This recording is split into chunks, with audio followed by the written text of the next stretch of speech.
How to fix a Samsung Smart TV that keeps turning off. Step number 1. Check the power cable and connection. Ensure the power cable is securely connected to both the TV and the wall outlet.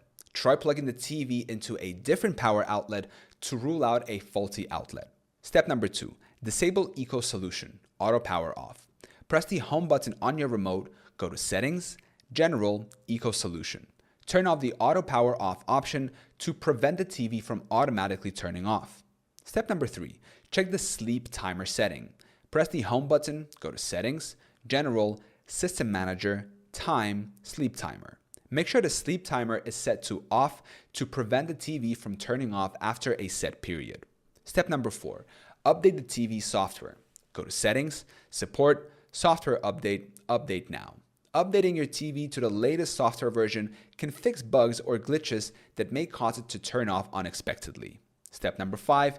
Disconnect external devices. Unplug any connected external devices, such as streaming devices, gaming consoles, to see if they're causing the issue. Turn the TV on again and check if it stays on without any external devices connected. Step number 6. Reset the TV to factory settings. Go to Settings, General, Reset, and enter your PIN. The default PIN is 0000. Select Reset to restore the TV to its original settings, which can fix persistent software issues. Step number 7. Check for overheating. Make sure there is adequate ventilation around your TV to prevent overheating, which could cause it to shut down. Remove any objects obstructing airflow around the TV.